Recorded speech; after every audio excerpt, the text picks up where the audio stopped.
No.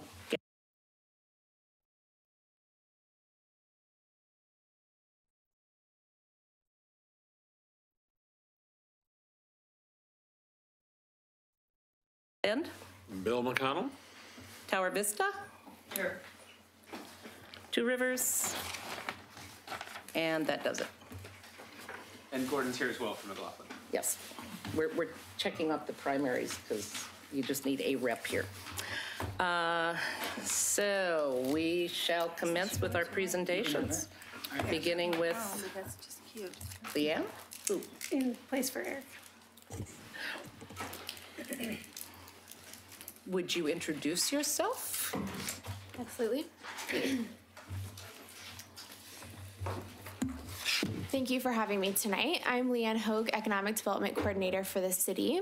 You'll notice I'm not Eric Underwood. He is our Economic Development Manager, but he spent the day at the Oregon Business Plan Summit in Portland, so you're stuck with me for tonight. It's a good thing. It is. I was making a face at the chair who finally showed up. So I just wanted to start with our mission as an economic development department. I think a lot of people don't really know what we do as our department. We're a department of two, which is like very not typical for the rest of the city. You know, other departments are a lot bigger than ours. So really for our department, our job is to facilitate job creation, increase wealth, diversify the local economy, and enhance the livability within the community. That's super jargony, but what really all that means is that our job is to make sure that our citizens are successful and have successful lives by having jobs where they can provide for their families, for everything that they want and need, and that they have places they want to go to have, fun lives and, good lives in the community, and that as a government agency that we can provide all the services that they expect out of a government. So that's kind of what we do in our department. It runs the gamut on things that you can think of, so I'll dive into more of what those are as I go through our presentation. Or through my presentation. And so our mission as a department translated into the City Commission creating Goal 1 for their 2017 and 2019 priorities, which you've probably seen our priority booklet. But in here, we as a department have 7 priorities under Goal 1 of cultivate an environment for successful economic development. And I'm going to touch on a few of those tonight, and then just some other activities that we do within our department. So specifically, I'm going to give you an overview of a project we call the Beaver Creek Employment Area, and then really give you a bit more information on our tourism strategic planning process we're currently undertaking, and then talk about some work we do called business retention and expansion, and then talk about also work we do in the downtown. So one of the really top priorities in the priorities for 2017 through 2019 are what we call develop industrial lands in the Beaver Creek Employment Area. And this is what we call the Beaver Creek Employment Area. So you can see here on the map, it's really 2 industrial development sites out by Clackamas Community College, really strategically located for our community and for a lot of communities in the Portland metro region, but really in the state and across the country, because it's right next to Clackamas Community College and Oregon City High School. And if you can think about it, with these 2 sites, it's right next to where employers can think about wanting to get future employees and train their current workforce. So this is a really big deal for Oregon City because we've got 2 sites, that's about 100 acres of greenfield industrial land where we can recruit either new employees, new employers to Oregon City to create jobs, or grow employers that we already have here in Oregon City that are potentially outgrowing their current facilities into a bigger facility and keep them here and providing those jobs that I was saying as part of our mission in economic development, keep them here and growing in Oregon City. And so we have done some analysis out in this area, and it's estimated to create about 1,650 jobs at full build out of the 2 sites, with an annual payroll of more than 124 million jobs into the local economy. Now, this is everything in economic development is a bit of a long-term play, so it's going to be a few years before something, that comes really to fruition. But this is one of the major projects and an example of a type of project that we work on in economic development. The way we go about doing this, and really our job in this area, is to attract business and industry to those employment lands. We do this through what we're calling a Putting Education to Work campaign, because it's so strategically located next to those education and training workforce resources.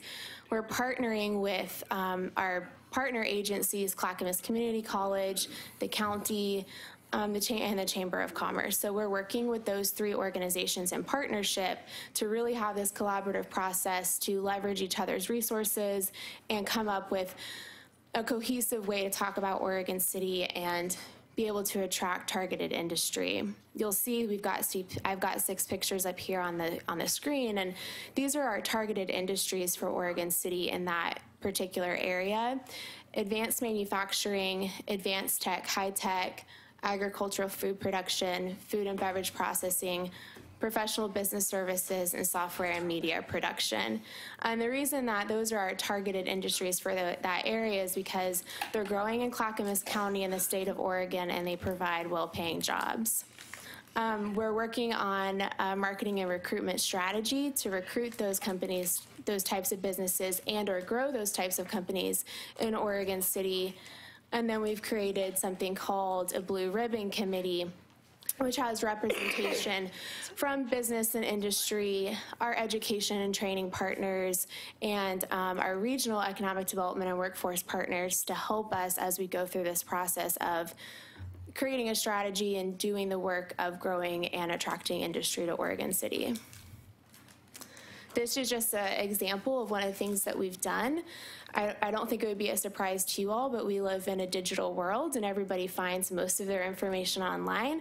This is true for what we call site selectors, which is somebody that works with companies looking to either move their business or look for a second location for their company. They find most of their information online these days. So we've built a pretty comprehensive website about the benefits of doing business in Oregon City. One of the other priority projects that we're working on that's part of the priorities for 2017 through 2019 is develop a tourism plan that builds on the concept that was approved in 2016. So basically there was a group of community stakeholders in the Downtown Oregon City Association had done some initial work around tourism and brought that to the City Commission in 2016, which was approved as a concept. So our department has taken that work, and we are currently in the strategic planning process to build a more robust strategic plan around tourism that can drive economic development or economic tourism activity here in Oregon City. So we've contracted with a group called Coraggio Group. They're a consulting firm out of Portland to help us with this strategic planning process. They have extensive experience working with tourism industries, either with a government agency like ours or a standalone tourism like nonprofit group. So this is the framework that they have, which is in 3 parts: clarity, focus, and action. And since June, we've been working with them on going through this strategic planning framework. So to date, what we've done is a community survey, which I would hope many of you saw that survey. We sent it pretty far and wide through the neighborhood associations on our Facebook, through Oregon City Business Alliance, the Chamber, Downtown Oregon City Association, really anywhere we could get this survey out, because we wanted the community's input on what they thought tourism was like in Oregon City and what they wanted tourism to look like in Oregon City, because we don't want to create a structure that the community doesn't stand behind. We got about 139 responses to that survey, and 50% of that was community members, because we also sent it to businesses that are in the tourism realm, and 50% of our responses were from community members at large. We've done a visioning retreat with stakeholders. We had 25 stakeholders in attendance, which was just the preliminary kind of setting the stage for this work, and really the bulk of the work so far has been done in what we're calling planning team meetings. So we've done 5 planning team meetings with a set of 18 stakeholders and then done 2 check-ins so far with the City Commission. This is just a picture to show you the type of work, like really interactive type of work that we've been doing. This is a picture from our stakeholder visioning retreat where our consultants have a really fun way of drawing out the information and getting us thinking about tourism in a different way, or thinking about Oregon City itself actually in a different way. You'll see in the middle, it talks about what does Oregon City sound like? What does Oregon City feel like? And so kind of thinking about that. And I thought, which was kind of fun, on the what does Oregon City sound like? People were saying it sounds like laughter, sounds like children laughing and running, and sounds like water falling because of the Willamette Falls and because we were in Oregon and rain. So they're pretty fun activities we do with the consultants. And since we do have a lot of citizen involvement, I wanted to give you an idea of who's on our strategic planning team. We've got a pretty good mix of people that are in the tourism realm or very passionate about tourism. We have Oregon City staff. We've got people from the business community, and then Denise from the McLaughlin Neighborhood Association and Commissioner Ide from the City Commission. Where we are right now is we've gone through those 5 planning team sessions, and we are at the point where we have a draft strategic plan. So I wanted to show you, this is draft. We're not final. We're at the point where we're showing this to stakeholders and are actually going to do another stakeholder survey to show everybody what the components of the strategic plan are so we can get feedback, and once again, just make sure that our vision for tourism in Oregon City really sits well with the community, because tourism really is about community pride. You're inviting people into your community, and we want to make sure that that community is prideful and on board with what we're doing. So our vision for tourism is an inspired Oregon City at the confluence of history, exploration, community pride, and prosperity. Our tourism missions to promote Oregon City as a gathering place for all by providing a variety of experiences through a collaborative, connected, and enduring tourism industry. And these are our 4 imperatives we've identified. We need to enhance the brand of Oregon City, coordinate tourism assets through collaboration, cultivate and curate a portfolio of experiences, and build tourism leadership capabilities. You may know or you may not know, but there's a lot of people passionate about tourism and involved in tourism, but nobody really leading tourism. That's one of the big things that we're answering with this project. And underneath those imperatives, there's initiatives and objectives to know that we're being successful. And so what we're going to be doing the next 2 months is getting additional stakeholder engagement and feedback on the plan, finalizing the plan, and then taking it to the City Commission for approval.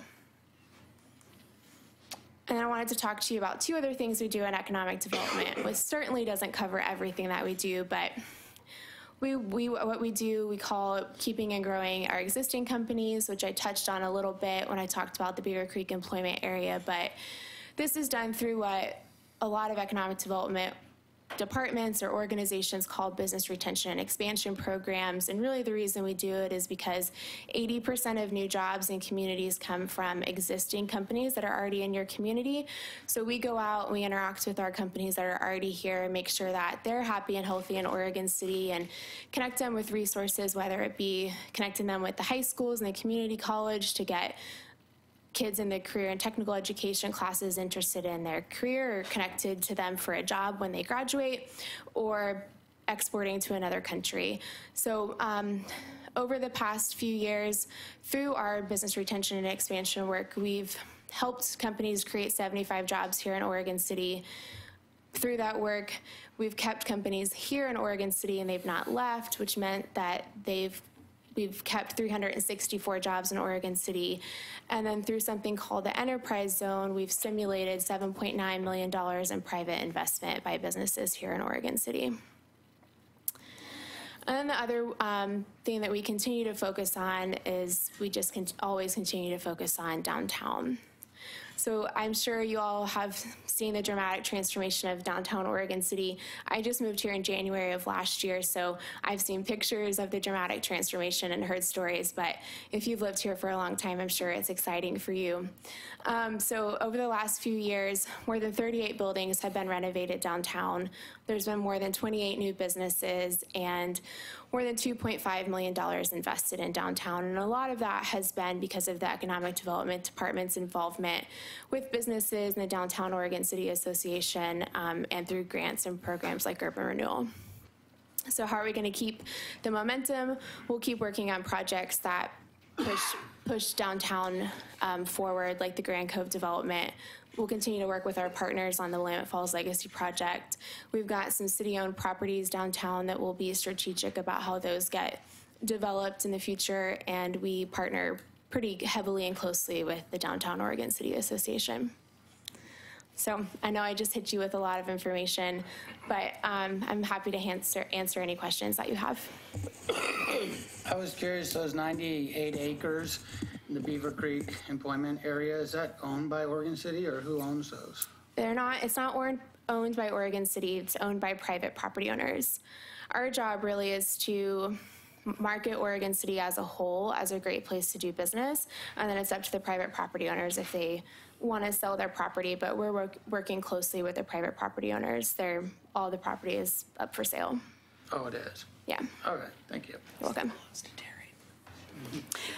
Sorry I was late. I have a question. You say you focus on downtown, which is great, but what about the other part, like Malala Avenue, that is a lot of businesses and a lot of rundown? While it's great that downtown, that's not the only section of Oregon City, so I have a hard time sometimes when all of the focus is on downtown, so I'm just wondering what you're doing in between Beaver Creek and downtown. Right. I hear what you're saying. I think that the whole Malala stretch has a ton of businesses, and I can't remember the statistics, but there's a big chunk of our employment along that line. So the enterprise zone that we have runs all the way up Malala. So when we go out and do our business retention and expansion visits, we're covering all of Oregon City. So we're going out and trying to interact with as many businesses as we can to make sure that they're successful. So in that regard, we should be touching as much of Oregon City as possible. But a lot of money's gone into making downtown look great. What about upgrading businesses along Malala to make that look better too? They're not in urban renewal zone. I would say at this point, Up to the owners. we don't have a program like Urban Renewal along that corridor that I know of. Any other questions for Leanne? All right, thank you. Oh, wait, Commissioner Shaw. Just one, Leanne, what's the, you've got advanced manufacturing in there. What is the difference between manufacturing and advanced manufacturing? Advanced manufacturing is where they're doing it, lack of a better term, a bit more advanced. It's when they're using more of the, it's instead of using just the like lathes or, and I apologize, I don't know the exact, it's where they're using like the CNC machines, the machines that are more mechanically ran or ran by somebody that has the skills to, Gotcha. yeah. Gotcha. Okay. Thanks.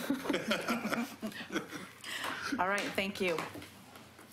That was a test, Leanne. She used the the CNC, that, you know, that's the most important thing. I think most people That's right. understood what she was talking about. CNC was the key word there, so. All right, next up, we have a presentation from ODOT, like Kelly Holly and Tom Hamstra. Apologize if I crucified names. Looks like one is in Tom. One, no, that doesn't look like, I'm not going to judge, it might be Tom. Tom's up next. Oh, we're splitting up? Yes. Okay. And then Introduce yourselves and let us know. Sure. Hi, good evening.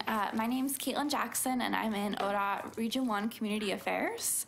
And tonight we'll do kind of a two-part presentation. I'll be here for both parts, for our rockfall project and the tunnel illumination project.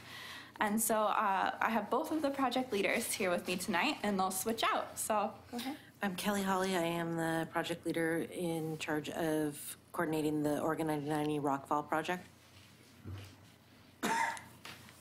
All right, we last spoke to you about the Oregon 99E Rockfall Improvement Project in April, so it's been a little bit. So I'm here tonight to help refresh our memories about what this project actually is, and also to provide you some information about some impacts you should be seeing shortly. So again, let's do a brief overview of the project. This project will increase the stability of the hillside and increase the safety of Oregon 99E in Oregon City. The stretch of the hillside adjacent to the highway we're examining is from the south end of the tunnel through Old Kanema Park.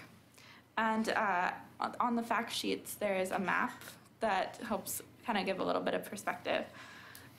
When we spoke to you earlier this year, we were considering a third section further south. We will not be including that in this project due to availability of funding.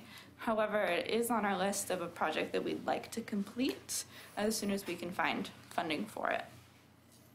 The slopes adjacent to Oregon 99E, as you know, have a history of rock falls. So this project will increase the safety of the highway by reducing the potential for rocks to impact the road. In the two sections we're looking at, there have been 5 rock falls since 2008. And as you know from living here, some rock falls can cause no or little impact, but some can close lanes for days at a time. So in the northernmost section, what we will be doing is removing any vegetation and trees within 10 feet from the top of the cut slope. I'll go into a little bit more detail about that in a moment. And then we'll install rock bolts to help stabilize the slope. On the southern section, our geologists have determined that it will be necessary to move or remove the existing wire mesh and actually scale the slopes, which helps remove the loose rock from the face of the hillside. They will then also install rock bolts to help stabilize that and replace or repair the mesh. So schedule-wise, up first, we will need to do the tree removal. We're hoping to do it this winter. It could be as early as late this month or January. We do have a contract. We're working on getting a contractor on board for just the tree removal portion. We're hoping to complete that before March to remove impacts to nesting birds.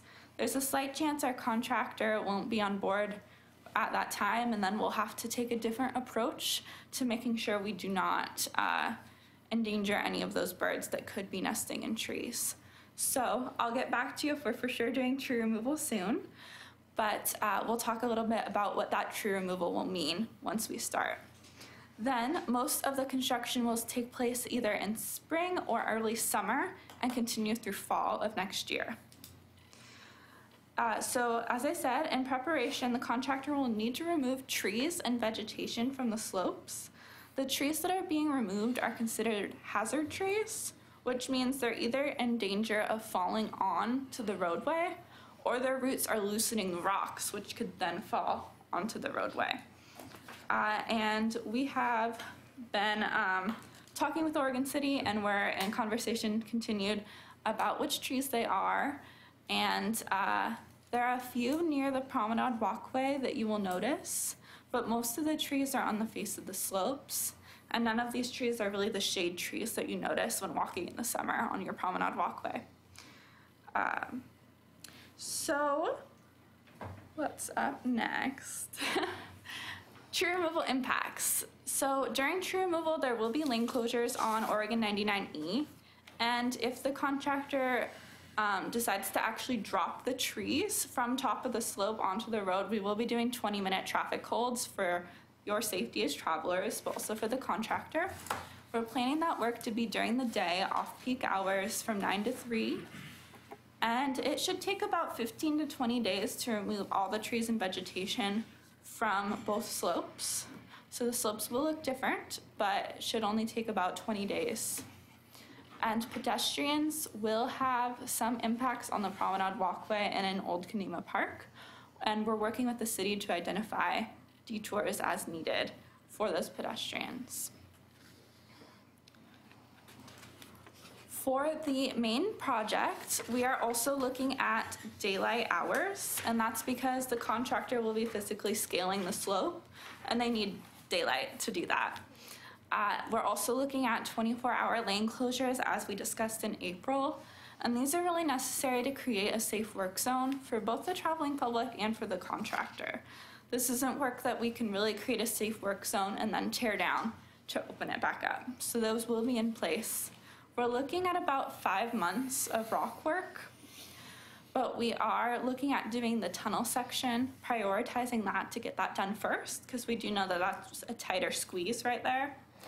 So we have been working on some contract language to try to get that out of the way and back open for the heat of summer and the Clackamas County Fair, to be back open for school and to avoid some of those significant impacts. During the work, travelers should expect delays and plan an alternate route.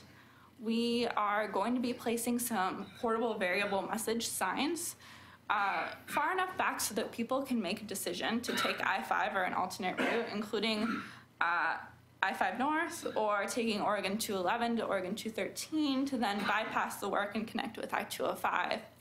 There are some options, and we're hoping by getting the word out ahead and also placing those signs, people can make decisions and choose an alternate route.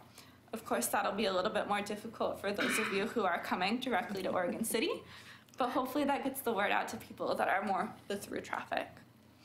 And during that work, we are anticipating that there may be some minor pedestrian detours on the Promenade Walkway and also in Old Kenema Park. And that's because the contractor might need to tie off from above to access the slopes. We're anticipating that will be mostly needed during tree removal, but it could also be needed during the rock work. We don't know for sure if they're gonna access the slopes from below or above, so we'll have more information about what kind of pedestrian impacts that would be once we have a contractor on board. So that is the majority of the update for that project. I can take questions about that now or at the end of both. Go ahead, Gordon.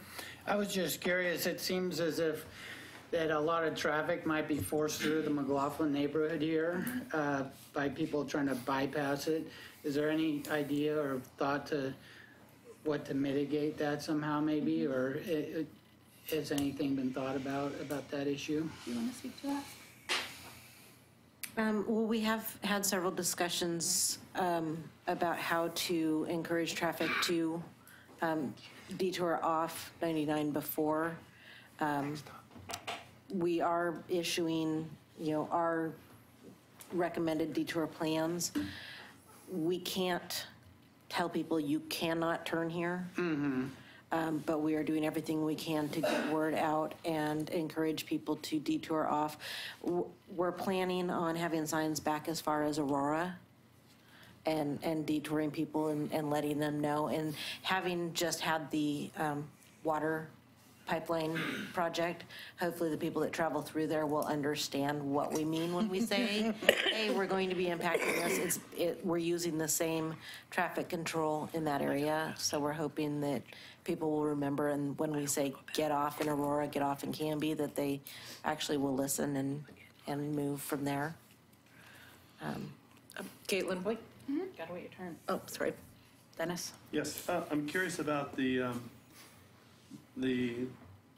period of demolition on the trees. So is that starting in March or ending in March? Is that I'm trying to get an idea on the timeline here. Tree removal, if all goes well, it will be done before March 1st. Before March. And then is there something a little bit more specific about spring construction, when that would begin?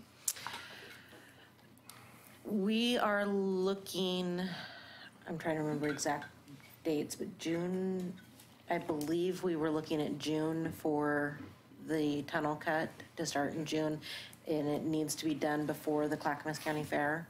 However, it won't take the full, is that 8 to 10 weeks? It wouldn't take that long. Okay, thank you. Well, when we have a contractor on board, that'll help dictate the schedule. And then you'll notify? We will. Okay. Mike?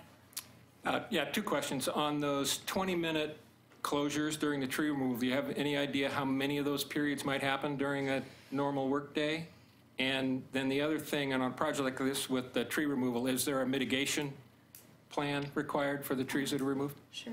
There's no mitigation plan for these trees because they're one on ODOT right of way, and two, they're considered hazard trees. So these aren't your traditional shade trees or trees that you enjoy.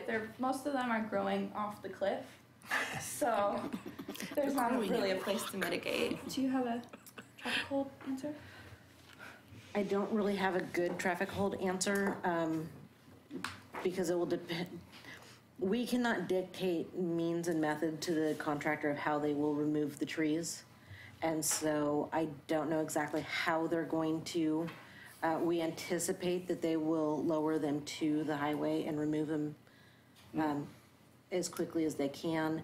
And do you still have a set of those plans, the pictures? I was gonna say we can show you a set of the pictures that shows what we're removing. There's not a lot of like large trees. Most of it's shrubs and brush. So I don't have an actual answer for you as to the number that they anticipate, but I was told like through the tunnel cut area, that should be about 2 weeks for the tree removal, I believe, 2 to 3 weeks for the tree removal. But we're limiting the hours that they can work. So that's not really answering your question, but I don't have a true answer for you. I guess what I'm really asking, is there any sort of requirement that they let traffic clear before they close it again for another 20 minutes? Yes, they can hold for 20 minutes. They have to clear traffic, and then they can hold for 20 minutes. Okay, thank you. All right, Karen? I'll be shut up and shut. So is this going to be kind of like the pipe work where you'll have 2 lanes open during the rock scaling? We're using a similar traffic control pattern as they did during the during the pipeline. But our traffic control devices will be a little bit more permanent looking because they're in place longer and they have to stand up. But the general traffic configuration will be very similar to what you experienced. Okay. Jesse? Thanks, Amy. Can I ask 2 questions? You may. All right. So number one, I think of everyone up here. I'm on the promenade more than anyone else. I'm up there every day, walking a couple times, and I'm wondering when we get to find out exactly which trees are going to be taken. You mentioned 10 feet. From my perspective, walking along the park, that seems like every tree between the pathway and the road. So Sure. My primary concern is right around, just a little bit north of 3rd Street on the top, is a grove kind of at the low point of the promenade. And they're not maples, they're not oaks, I'm not sure what they are. There's a bunch of them and they're fairly mature. Are those within the 10-foot area? So the trees that we're taking are on the cliff side of your wall there.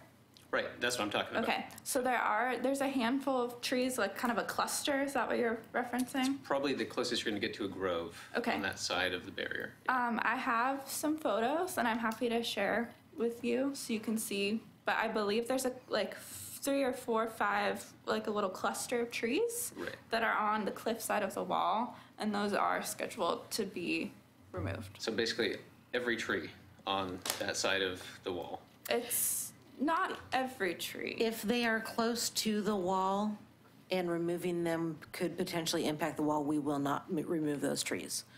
But the ones that are closer to the cliff face, because their root system does impact the rocks and loosens the rocks, is the main reason for those needing to be removed. I'm happy to show you and share with you the photos where you can kind of see which trees are marked. Thanks. So some of those trees are pretty big. Root systems, I'm thinking, are probably fairly deep in the cliff. Once you kill the trees, those root systems are going to decay, and you'll, in theory, get some gaps in the rock. I'm just theorizing here. What's the long-term plan? I know there's going to be mesh installed, but I'm concerned about taking out these trees that are you could argue are also stabilizing the cliff.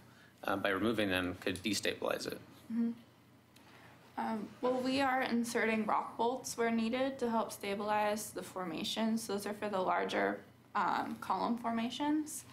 Our geologist has been out there looking at the trees, and he'll be on site as well during tree removal to determine which trees would, 1, jeopardize the wall, but 2, not do as much good by removing them. Do you have? I think I know, I think I understand your question, and my answer is that I am not knowledgeable enough to make that call, but I trust my geologist and my environmental specialists who have told me that the best thing to do in that location is to remove those trees. We can follow up with them to get a better answer for you, because I don't feel like I can really answer your question. That'd be great. I'd be curious where those 8 rock falls since 2008 were located. Yeah, well. I have that on a map I can share with you as well. Thank you. Well, and I have to say, I'm happy to see the trees go.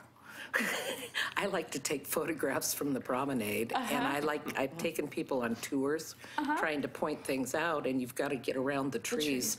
And we've got some great old historic photos that you can look right off the promenade at everything. So I'm looking forward to it. Well, We're not going there. most of the ones you're talking Just about are had to maples. throw that one out. Yeah, the ones I'm talking about are in the lower area. Where I don't think there's much of a view. Are you talking up by the VFW? As you proceed from 3rd south towards the VFW, I think there's mostly maples on the right. Because that's the only real cluster that I can think of is right before you get to the VFW heading south. Oh no, I was thinking one north of 3rd. So Third is closer to the Quonset hut. Okay. yeah, but I'll share. I think there was a cluster, and those were pretty close to the wall. And there's one tree that's kind of growing into the wall. That's so the cluster. those right there, I believe they wanted to avoid those. I agree. Jesse walks this promenade. Yeah, much too much. I'll move on to my second question though. I was going to ask, have we get your second question yet? How long is this project expected to be effective? In other words, when is this going to need to be done again in the future? 100 years. Do you remember what he said? I would think he's. Well, I can tell you the past. We installed the wire mesh last on the northern section in 1995 and on the southern section in 1983. I was thinking Fred told me 20 to 30 years before we'd have That's to about right then. come back. Okay, thank you. Roy, did your question get answered? Yeah, I just had some basic traffic control questions. They're probably more for the city than for. Oh, okay. All right. Great. Okay. I will. Thank you, Kelly. And while Tom joins me, I did want to let you know for the Rockfall project, we have an online open house available. And if you have any questions or your neighbors have questions, that's a great way to learn more about the project and also submit those questions, join our mailing list to get more information.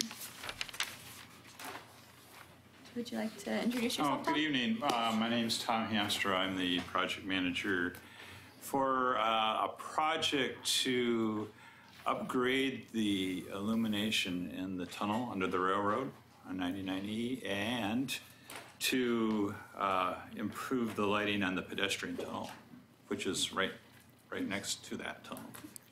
Also, as part of the project, we're going to install a variable message sign that will be facing uphill, so it'll be a few hundred feet away from the tunnel, and so that message sign will be activated when there's congestion on the downtown side of the tunnel and in the tunnel, so that vehicles have a chance to slow down and keep from colliding into the congested traffic.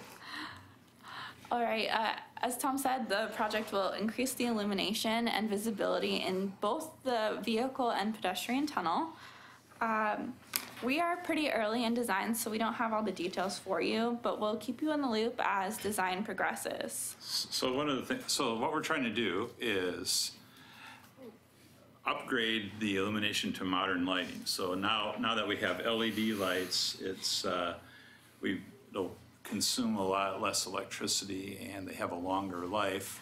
So what our design engineer, we have a consultant working on this for us, and he's kind of an expert in illumination engineering. And so we're looking at a couple different options, 3 rows of light versus 2 rows of light, and they have different kinds of distribution patterns and so on. So I've asked them to come up with a couple of the concepts, and then we can take a look at the traffic control and the detours required for when we put the stuff in here, because you can imagine, first of all, that structure was built in the 30s by the railroad.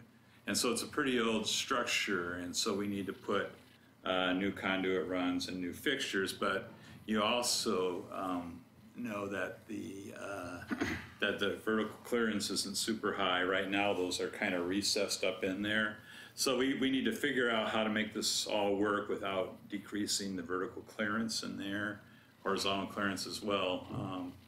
And then, so once we kind of pick what we're gonna do, then we need to back our way into what hours of the day and what kind of closures, and then there'll be some detours as well, because when the contractor's in there working, you know, if you run a semi through there, that sort of cleans out all that space, so he can't work. So so once we pick what we want to do, then we'll kind of back into what's going to be the least impact for the community, because, you know, here we are, we're doing a rockfall project, and we did something else. What was it? We just The city did the pipeline. Oh, that's right, pipeline project.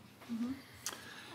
One other element of this project is, you can just barely see it on this slide, at the face of the pedestrian tunnel, we're looking at putting in a new fixture there that's kind of historically similar to the one that was actually put in originally. So that's kind of a fun element to the project. We got pictures that were taken just after the construction of the original tunnel. There probably folks here have those too. Anyway, one of the pictures showed that old fixture, and so we're going to try to locate another fixture for outside the pedestrian tunnel that looks like that one. So Tom kind of explained what the variable message sign will do. This is an approximate rendering of what it will look like. It's the larger structure closest to the front. And so it'll be placed roughly here, and again, to alert of congestion inside and beyond the tunnel. We have been working with the city, who specifically has an interest in this element, and we feel it'll come even more into play in improving operations with the ongoing redevelopment in Oregon City. I had a question. That sign's a good idea, but there's another like blind curve, like in Kenema, or where the 99 is really going fast, and then it comes up and it backs up there. I mean, would it be nice if you could have another one right there? Because I've almost just come around this curve up this hill, and then there's all these cars. There's a stop sign, and like you're going 50 miles an hour, and then it just stops. And so like there's another trouble spot a little bit south of there. Okay. Thanks for sharing that. Right now, it's just this one sign, but that's something I can share. Sure.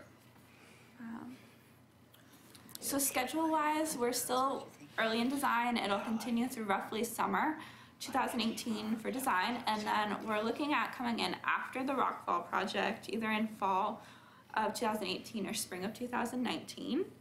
And so we'll be back with more information and sharing updates before then, but just so you know what to expect. As Tom said, we're not positive what the impacts will be. We're looking at some nighttime and daytime lane closures on 99E to do the work.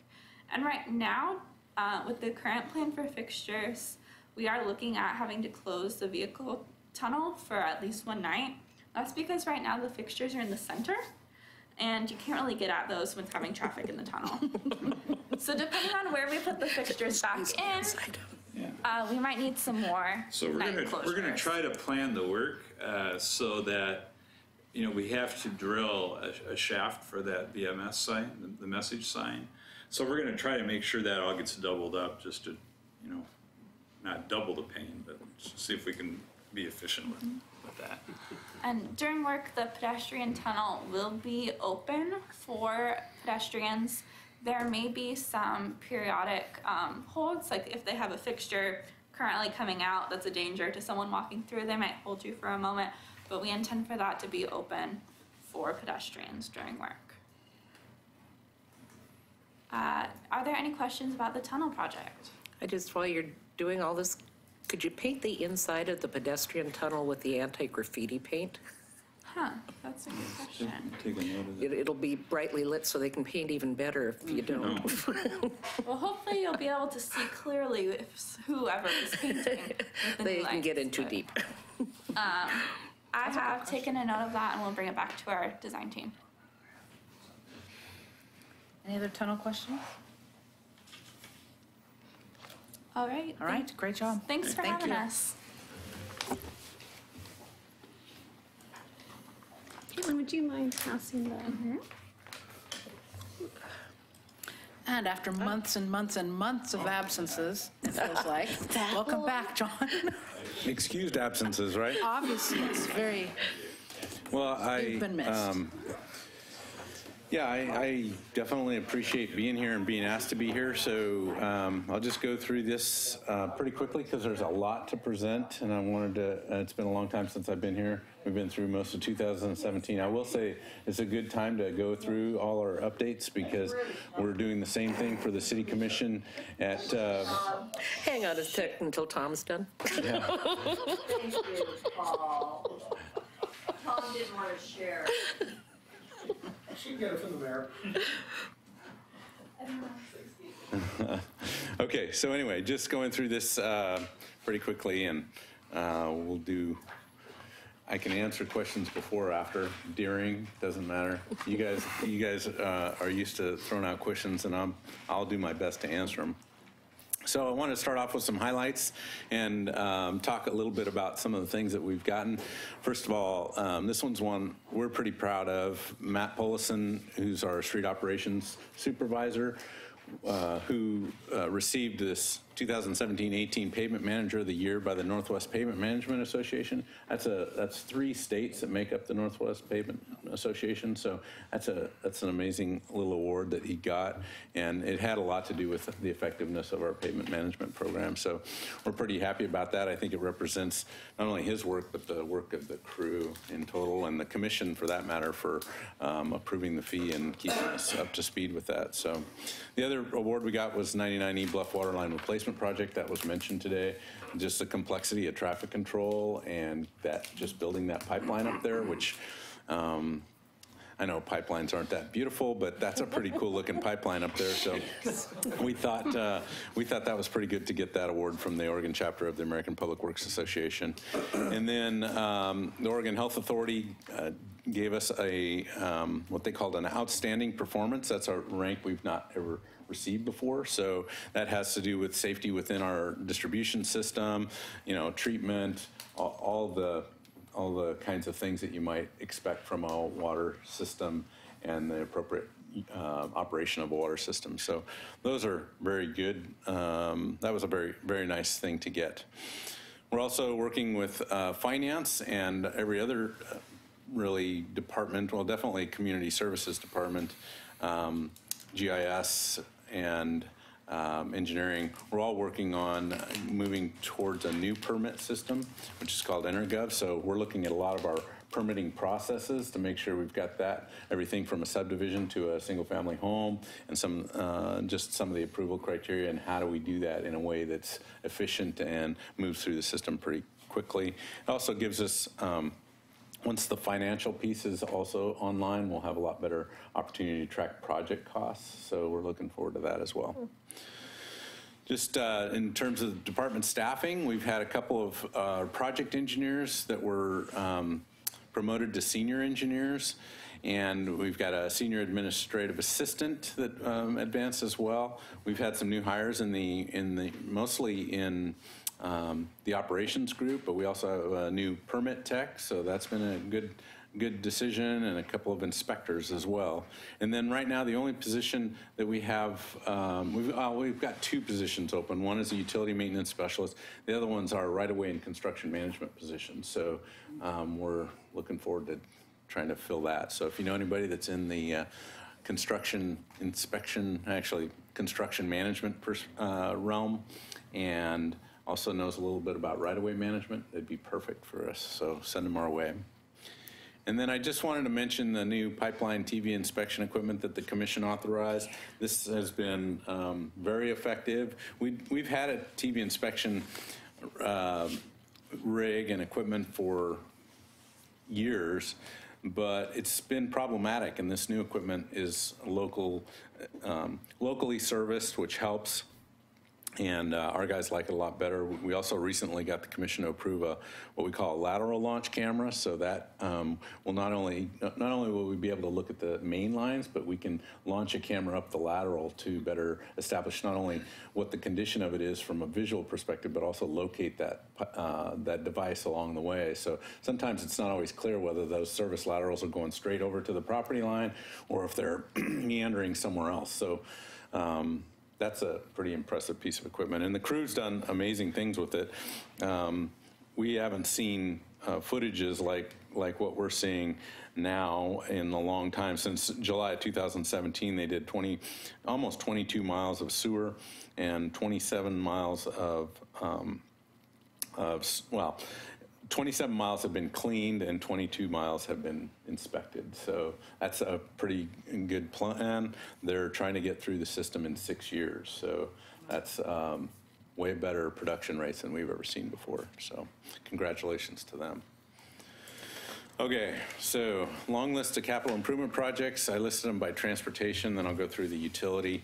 So the 2017 preventative maintenance and reconstruction projects, those are all complete. Actually, the first 6 projects are completed, so I don't want to say, I wasn't going to go through each of them, but a couple things I did want to acknowledge was this year we tried what we call an asphalt rubber chip seal. So Holmes Lane and Clackamas River Drive are locations where we use that. It's a recycled rubber product, and it goes down with asphalt and rock and sand and provides a surface that we've never tried before in Oregon City, so we're giving that a try. We think, based on our first impressions, it's going to work very well for Oregon City. So that's something I wanted to mention. Also wanted to mention the median down here on 10th Street, the median that prohibits you from making, if you're headed eastbound or up the hill, it prevents you from making that left turn into Dutch Brothers.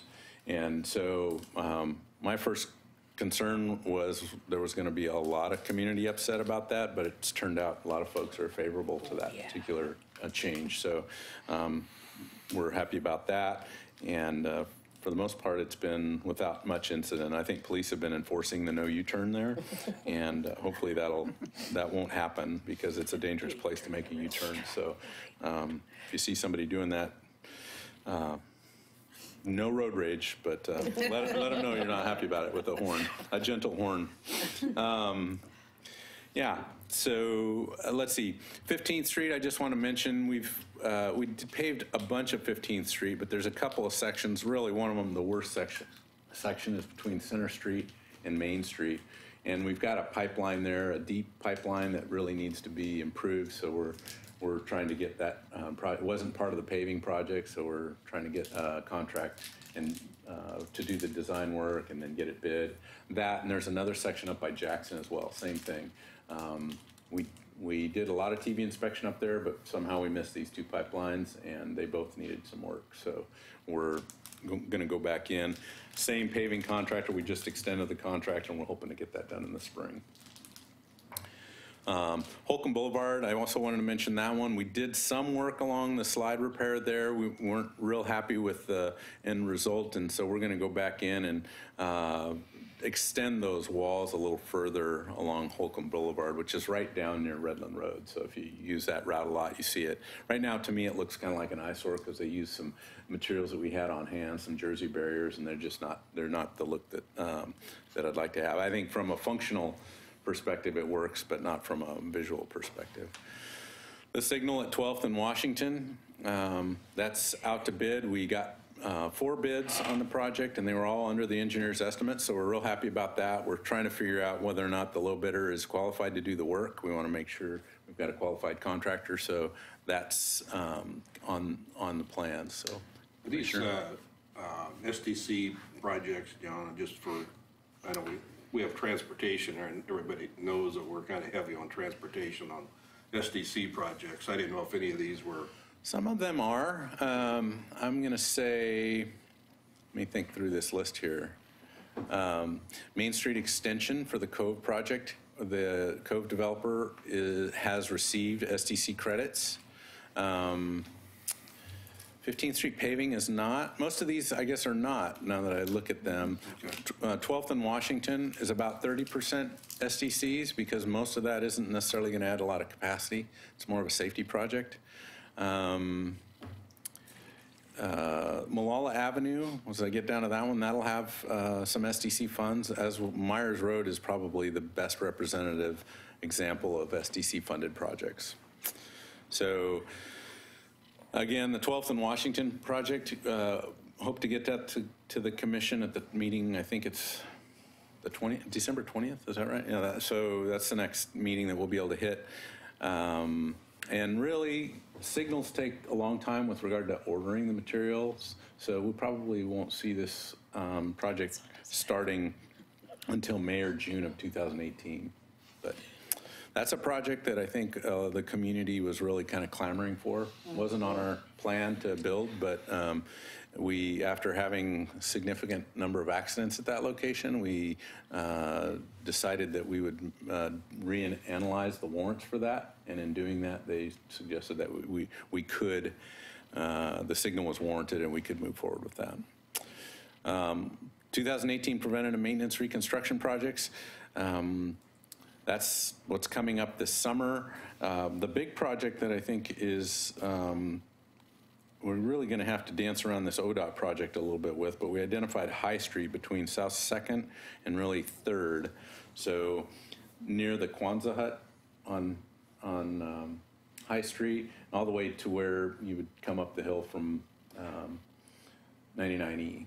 And then, so we've got water line needs in there we want to take care of. That street is in such rough shape, we'll probably be reconstructing it, at least the section from curb to curb. And we're also going to want to take it up South 2nd between High Street and Center Street. So those are a couple of pretty major projects that will be done. A lot of smaller segments. Partlow Road, for those of you out in that neighborhood, we'd actually like to get some more sidewalk connectivity in there. So we're going to try to work with the property owners along there to see if we can't get that at least on one side of Partlow Road completed. But yeah, a couple other small ones, but look for more information on that as time goes on. We're not quite there yet with design. Just a reminder, the Malala Avenue, I get questions about this a fair amount. The Malala Avenue project's really not intended to be funded. The funding starts in 2019, and we've yet to hear from Metro, even though we've inquired several times exactly how they want to manage that project. Those funds will be coming by way of Metro, so we're kind of holding out. But we'd like to start that sooner, but that's when the funding is scheduled to come through, is 2019. And then the Myers Road Extension project, you know, that's a big project. That's one of the first through streets that the city's designed and constructed on their own in a long, long time, and it includes all the utilities. So we're in planning for water and sewer and storm. That's in the design phase. We just recently received 95% plans. So we've been through a 50% plan review, and now we're looking at the 95% plan review. We've still got a fair amount of work to do, though. I think the design work is going to get finished, and it's going to sit on the shelf for a little bit. We've got a couple of problems there. One is right-of-way acquisition. I don't know that that's a problem, but it's an issue that we're still trying to work through. And the biggie and the new one is the BPA power lines. We were under the impression we had clearance both away from the towers and clearance under the power lines. And BPA, we met with BPA recently because we learned that the highest voltage, the 500 kilovolt power lines through there require more clearance than what we have right now. So we're talking to them about tower changes. We're just starting that conversation. So unfortunately, I think that's going to impact the project and timeline for some time. And we'll see. When I say sometime, I mean probably 6 months to a year, depending on how those conversations go with BPA. So It's a great project. We're looking forward to it. It would include not only Myers Road, but include an additional lane, travel lane on 213 through that intersection, and a new signal at 213, new ADA ramps, ped buttons, a full deal. ODOT's requiring us to completely upgrade that intersection. It would also include a connection to the community college and their new parking lot and transit center, which I'm also going to talk about. John, about that Myers Road, it's probably too early to know, but one of the things that has been asked at our neighborhood for Gaffney Lane is if you're in contact with TriMet and if they will be using that extension. They will be. I'm sure they will. Well, I haven't seen their transit changes, but my sense is there's a driveway that's shown off this alignment there that kind of points towards the community college. So the community college is on the top of the page, and 213 is on the kind of the right side. High School Lane, or the new school transportation facility, is on the right-hand side. So at a minimum, they'll be using that driveway access as needed. They're reconfiguring their whole parking lot to a pretty significant degree. I don't know if there have been any public meetings on that yet, but I've seen a couple of concepts that look pretty impressive for a new transit center and parking area. And okay. I suspect they will be using this driveway. The question about whether or not they'll be going through all the way to Beaver Creek Road, that's probably a longer term question. They haven't changed any of their service plans based on our alignment yet. So anyway, this is kind of the alignment. And you see those BPA, that they've got like a 250-foot wide swath that crosses 213 through Beaver Creek Road and goes right through these properties, including these two properties that are shown, the community college, really that whole economic development area that Leanne was talking about earlier. And yeah, we're clear on the lower wattage power lines, but the higher wattage power lines are a problem for us. So that's kind of an unfortunate find.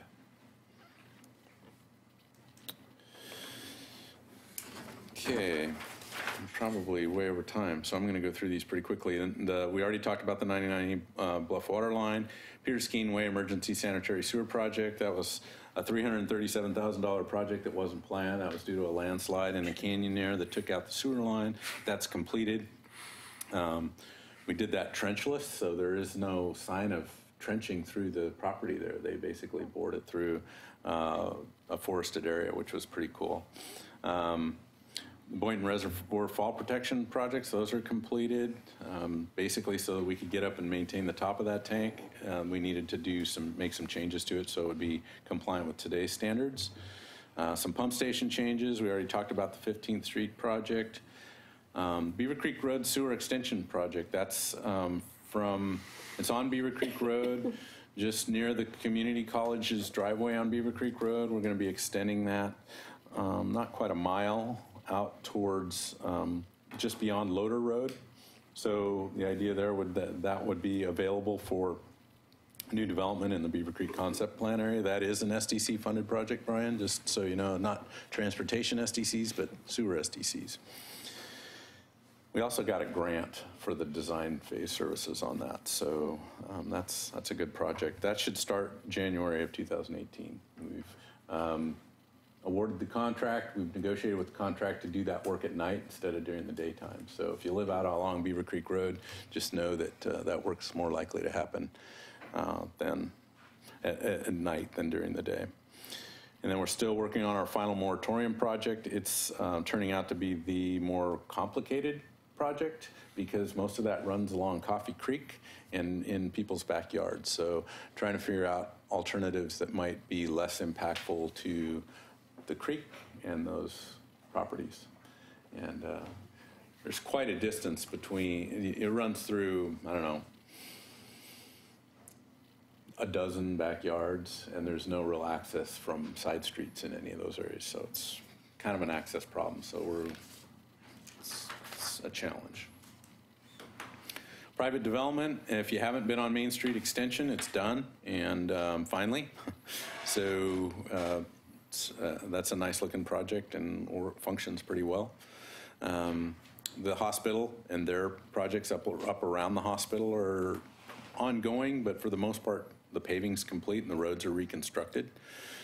The community college, they've got a lot of things that are going on, mostly not related to public improvements. So, but our department does a lot of the site design and plan review for that.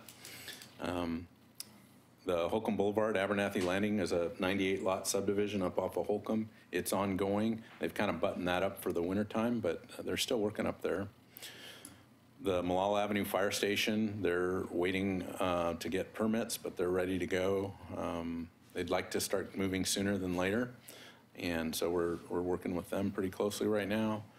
Our project is still in the design phase. We don't necessarily see a lot of changes to our project. We've gotten through a couple things. The City Commission made some decisions on the LUBA appeal with regard to reviewing of the Camp Adair buildings. So those that decision's been made, and what we've been doing in our department, less related to the land use or that land use decision, is more related to the geologic evaluation of the site on the upper site, and particularly up in Waterboard Park. There's been a lot of concerns and questions and claims made about what the geologic scenario is inside the park just above our site. So we put a lot of energy into documenting that with some, we've done some boring up there and some testing. So we're planning to bring all that back in a pretty detailed report, and that'll go along with the land use package, because that was something that was required as part of the land use. That and the traffic study. So, Gordon, did you have a question? Will that be like online for people to look at, the geotechnical report? It will be, yep. It'll be public document and part of the land use application. Do you know when that'll be available? I haven't seen it yet in its entirety, so I've seen pieces of it, but we're supposed to get a draft here soon, I would just say. So I doubt we'll submit before the new year. Okay, thank you. Let's see, Willamette Falls Legacy Project, that's mostly others, but for us, we're kind of talking, Christina's got us talking about development strategy and how to get utilities in there and how to phase those, and it's pretty interesting process. It's really, so. really exciting stuff. It's exciting stuff, yeah. How do you get it done? That's kind of the question.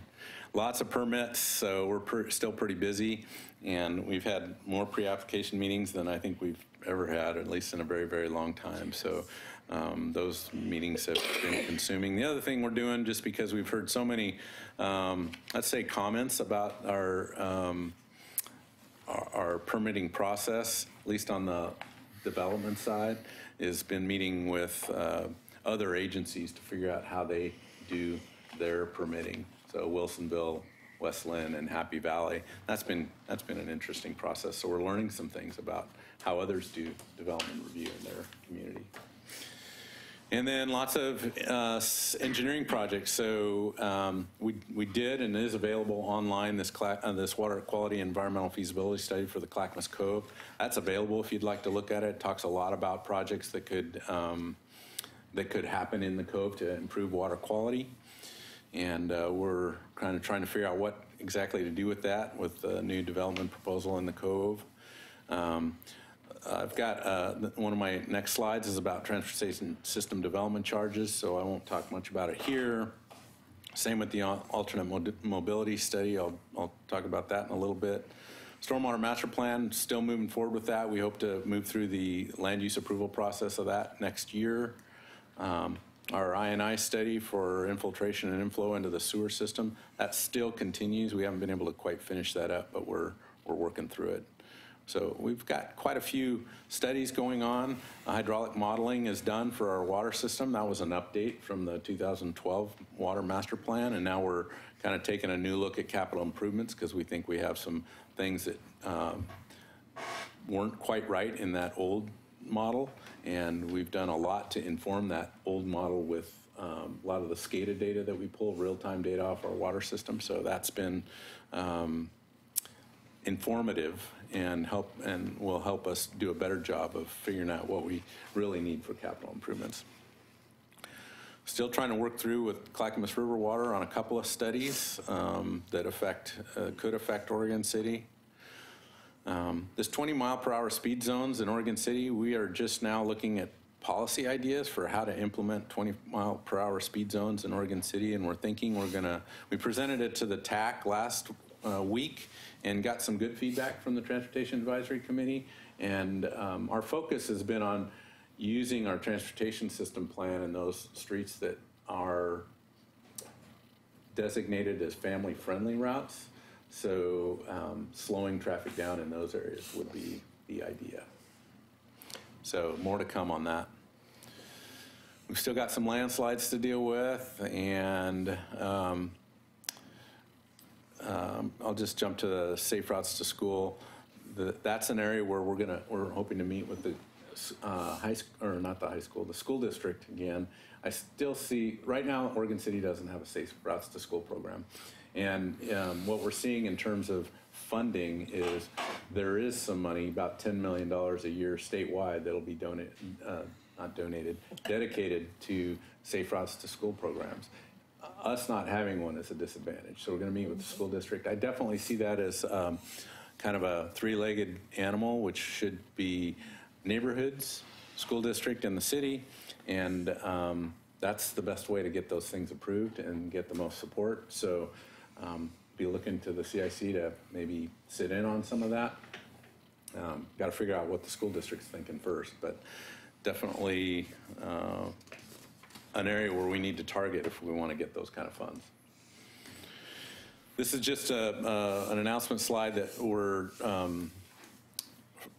at Wednesday's meeting is our first public hearing on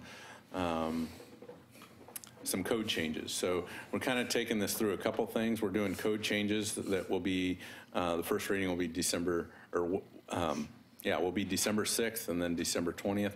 Those are pretty basic language code changes. They do address some things that we've heard from the chamber about needs to change to help maybe move some of that load, make it a little more favorable for commercial development with regard to SDCs, so the credits that the commercial developers might get if they've got an existing use. So that's going to be a big change. But the other big piece, which it requires public hearing, where we'll be doing what we call methodology changes and a rate resolution, which the proposal would be to increase our SDCs. This methodology is regarding transportation system development charges. So more to come on that. Pay attention if transportation SDCs are a concern for you or an interest of yours, because we'll be talking about just some things we want to change that would take more of the way it's really kind of laying out is that transportations like projects like biking and pedestrian projects that are on local streets would be more covered by the residential SDC, and projects that are on arterials and collectors would be more covered by the commercial SDC. And what that does is it shifts a little bit more of the SDC on the new residential properties. So whether that's good or bad is yet to be seen, but it will result in some changes to SDCs. We also just recently updated the transportation SDC project list to, the commission adopted that list.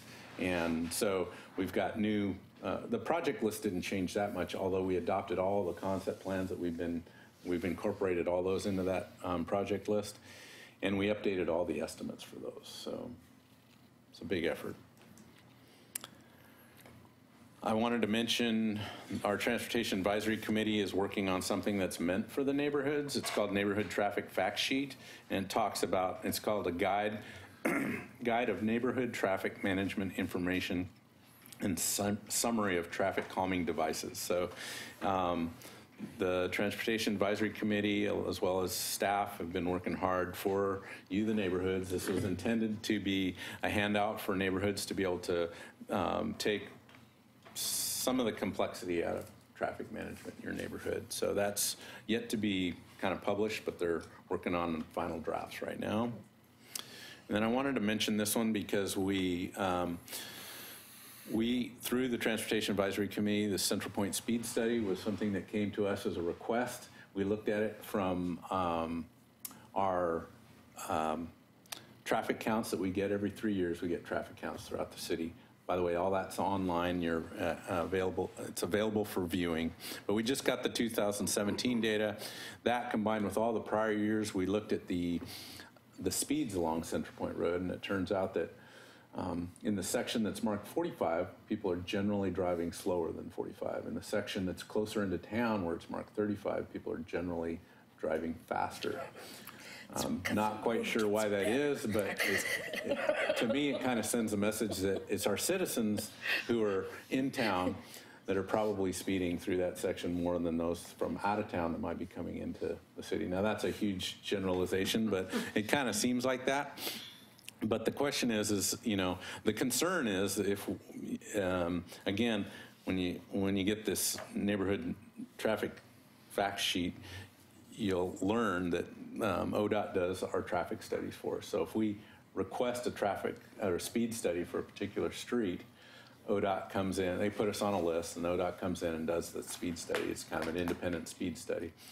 And it's possible, if people drive faster, that the speeds could be increased, not decreased. So that would be counterproductive to what we thought we heard from the folks that made the request at the Transportation Advisory Committee. So there's other factors. The police department necessarily and their traffic division need to chime in, and the engineering department has to chime in. And there's also an element that looks for public comment on that. So we don't have it quite up yet, but we hope to soon. So just keep that in mind if you're interested in that, would like to provide comment on Central Point speeds, because the idea would be you could just search Central Point on our website and be able to get to that place. And really it's just information about who you are and how to get back in touch with you, and whether you think it should be 30, 35, 40, or 45 miles an hour. So that'll help inform that from a more of a public involvement perspective. Did you look at Partlow when you were doing that study, or was it strictly Central Point? Well, Partlow. No, we did not look at Partlow. Okay. Oh, man. Sorry. So the alternate mobility study, I know this is a lot of information, but hey, I only come every 6 months. I was going to say, it's 15 minutes from each month, so if you come back.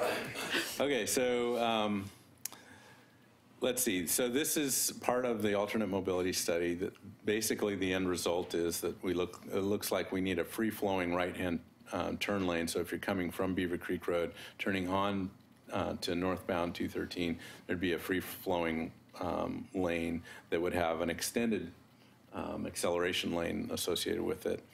And this is kind of the only practical recommendation that came out of the study.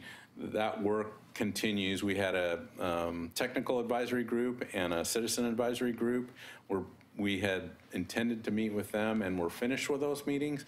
But because of some of the changes and some of the communication we've had with ODOT, we're planning to ask those folks to come back to yet another meeting. And so let's see. I don't have the dates, but I'm not sure that the dates have actually been set yet. But if you're on those committees, we will be in contact with you. And really, to me, the end result is there's going to be more congestion at this location, and the other location, which is Redland and Highway 213. They're both in the alternate mobility study. This project here would include an additional, a third through lane in each direction. The challenge that we have there is that neither ODOT nor the city can afford to fund that.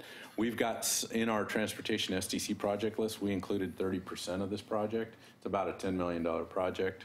The other one we also included funding for. We think we can fund that one with SDCs, and that was around a $3 million project. So the idea is we're trying to do our part. we need ODOT and Clackamas County and other users of that facility to step up. We haven't seen it yet, but you know, that combined with living with, you know, some more congestion, if we could build this project, we really wouldn't have, you know, congestion that didn't meet the state standards, but without it, it may. I know, it's a bunch. We already did the ODOT stuff. Just know there's a lot going on with Metro, not so much going on with TriMet. The best probably news of the night is Oregon legislature approved a pretty big funding package that affects Oregon City. And so it ramps up over a number of years, but at some point in time, like next year, we're supposed to see another $231,000 in gas taxes, and that ramps up to well, it ramps up every year, but the target was $865,000 a year in gas taxes from the new gas tax increase that's been approved through the legislature. So we'll use that money for sidewalk projects, roadway projects, probably match for a lot of those projects that don't have SDCs associated with them, because we got a lot of projects like that. And that's very long, sorry. But. So, on your list, I did not see the Molalla Avenue completion project. Where is that? Where It does was that on there. stand? You missed it. Oh, Yeah. I slept through that one? Yeah, yeah. Okay, So good. that's waiting on funding at least 2019. 2019, right? 2019. Okay. Okay, me have one It's question waiting on too. Metro. What a surprise. Karen, you had a question? John, so ODOT just made me curious. The bluff from 10th to the tunnel, who's responsible for that bluff face above the railroad tracks? Well, I think that's the railroad. It's not ODOT. Yeah, and It could be the city, could be, I mean, you mean the stuff above the tracks really between the tunnels? because there's some substantial tree growth going on up there. Yeah, yeah. I was actually trying to spot something one day from down below and hadn't really noticed how heavily wooded that face is getting. Yeah, yeah, I took some photos of it today because I wasn't exactly sure what that was going to sound like. So, yeah, you're right. But it's not ODOT. So it's the city or Union Pacific. Could you report to us later? Okay. Christina's taking notes. There's a follow-up for us. Tom, I noticed you marked this, but we actually don't take comments on the items. It'll be just under the public comment period. Which is next? That's next. Much for public process. Well, it's No, on the you're agenda. allowed to, yeah, it'll be, we take public comments during the public comment period, just not on presentations. But you can comment on the presentation during the comment period. All right, any other questions for John? Okay, That was a lot. then we move 25 right minutes. on to the public comments. I hope these are in order that they were received. Maybe let's clarify that. First. I'll do my best.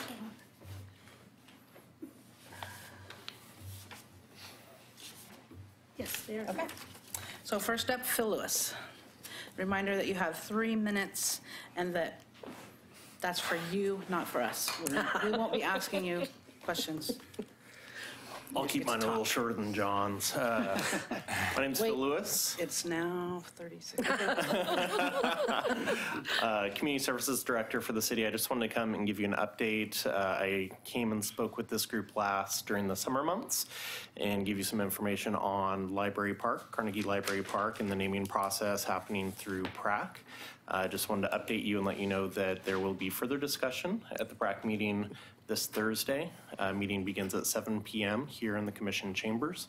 And information that was discussed at the previous PRAC meeting, they decided to rescind their previous vote to change the name of the park.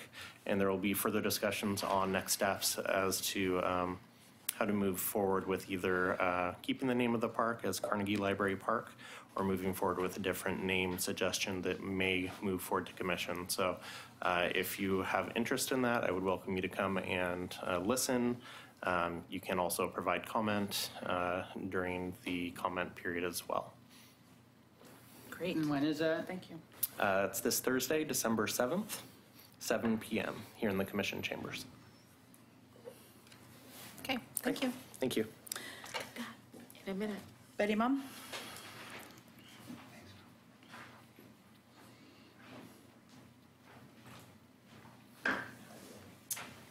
Hello, Betty Mum, Oregon City resident. I'm here to tell you about Berkeley Hills Neighborhood Association. We had our meeting on November 14th. We met at the Founders Clinic. We had a presentation by them. They are doing flu shots, no charge, walk-ins. They're open 3 days a week. We're loving that. We had a presentation from Mike Day, the Oregon City Police Homeless Liaison Officer, which was great to learn about that. We had a presentation on apartments that are being built maybe on Pleasant Avenue. And then we had elections. So we have our new vice chair. Hello, I'm Michael McGuire. Say it again. Michael McGuire. Michael McGuire. And then we have a new secretary, John Easton. The two CIC reps that are going to be put forward is Janice Morse. She's our current treasurer, and she would be the primary, and John would be the alternate. And then we are actually going to have a meeting on the 14th, I want to say, or the 12th, I'm sorry, of this month, and talk about maybe 2018 and how we can get more people involved in our neighborhood. So I just wanted to bring you guys up to date on Berkeley Hills. Thank you. Thank you. Welcome aboard.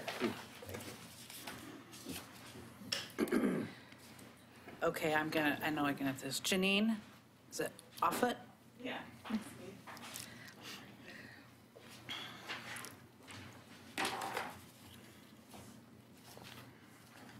I'm Janine Offit. I'm from the McLaughlin Neighborhood Association. Well, no, from the neighborhood. I'm not speaking on. Oh, okay. You're speaking for yourself. I thought there was going to be more of a discussion today about Public Works expansion of Waterboard Park, and I prepared a brief statement that bears on the geological hazards there. I love Waterboard Park. I've walked the loop there thousands of times in the past 20 years. There's signage in the park warning that's a geological hazard area, and it's easy to see why. You can see the ground shift from season to season, from year to year. It's hard for me to fathom why we would risk investing so much time, energy, and resources into new public work facilities at the base of such a tenuous slope. 2 years ago, I contacted Dr. Chris Goldfinger. He's a professor of geology and geophysics at OSU and one of the world's leading experts on the Cascadia subduction zone. I expressed my concerns about Oregon City's plans to expand their public works facility at the base of a landslide area. He replied that, quote, many local officials and departments haven't really gotten the memo, so to speak, on the earthquake situation. Many have, and heavy equipment needed in emergencies in some cases have been moved to better locations. Mainly, he said he'd encourage all public works departments to consider how their equipment is stored and accessed with respect to earthquakes.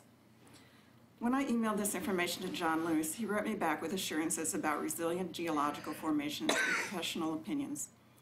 Mr. Lewis said, I know several areas in Waterboard Park that I too would label as prone to catastrophic failure even without an earthquake. But in fact, we understand the specifics of detailed professional analyses, which to date suggest something less concerning for the Public Works Operations Center upper and lower yards. In other words, he's saying the geologically hazardous areas are not near the proposed building site. Really? Have you looked at the slope above the armory since they've been removing the ivy? This is not solid ground. It's a mishmash of rocks, soil, and boulders strewn over a steep slope. Last week, I contacted Dr. Goldfinger again and asked about websites that map the geological activity of Waterboard Park. And I would have liked to have shown it on the screen, but I told I'm not able to. So I just let you know you have about a minute left, so. Yeah, it's free, so I can pass that around. So Dr. Goldfinger said, well, I took a look at the state landslide map tool that you can also look at here. This is the Oregon Department of Geology and Mineral Industries. He writes, "What I see is the west end of that bluff at Waterboard Park is clearly a landslide and mapped as such in the database. There is also a second landslide that was not mapped in the database at the northeastern part of the park. So essentially most of that park is landslide territory. Since about 2/3 of that bluff has failed so far, it's pretty reasonable to assume the last bit will as well, though no one can say when that might be. In my opinion, this would be poor choice for storage of anything important, including particularly emergency equipment. I've attached 2 maps from the Slido tool created by DOGAMI. Sorry, that was really loud. Apologies. I hope this helps and appreciate your efforts to push for a more sensible choice to house emergency equipment. All the best, Dr. Chris Goldfinger." That's basically what I have to say, and the map is going around. Okay, thank you. Tom O'Brien.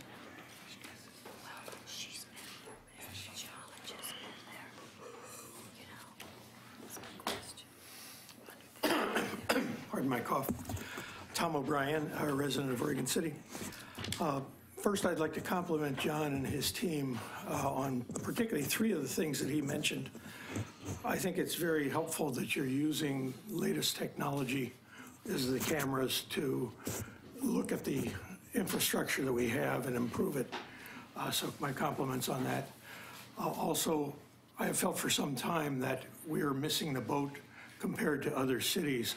So I'm glad to see that you're finally going around and talking with other people who we are actually competing against to find out how they operate and what they do in terms of working with development and so forth. So my compliments on that. And thirdly, I'd like to recognize the fact that you are trying some new materials for road paving. I think there's a lot of advances from what I understand in that arena, and I'm glad to see you jumping on board and at least attempting to find out what works for us. So those were the things I wanted to compliment you on. I was literally shocked to hear on the radio a few weeks ago that Matt had received this Pacific Northwest Pavement Managers Association's award. I was so shocked because within 20 seconds of hearing it on the radio in the car, I hit several potholes along Central Point Road. I was literally shocked. And for another quarter mile after that, it was nothing but ruts. And I thought, I wonder what the criteria are for this award. And so I went onto their site and I discovered that the primary criteria that separates one pavement manager from another is the amount of participation they have within that organization. So that's kind of a summary of what they said the criteria were for making the judgment decision on who should get the award. But I really came tonight to talk about one of the things that you had listed under private interests, and that is the Waterboard Park use by Public Works Department. And quite honestly... Just to let you know, Tom, you got about a minute. Okay, thanks. Quite honestly, I probably should direct this to our commissioner that's here this evening, but I don't understand how, when our city charter, section 41, says that you cannot use parkland for those purposes, how in the world the city believes they should be doing this. So I leave it at that, and hopefully we'll get a response from one of the commissioners. Thank you. Thanks, Tom.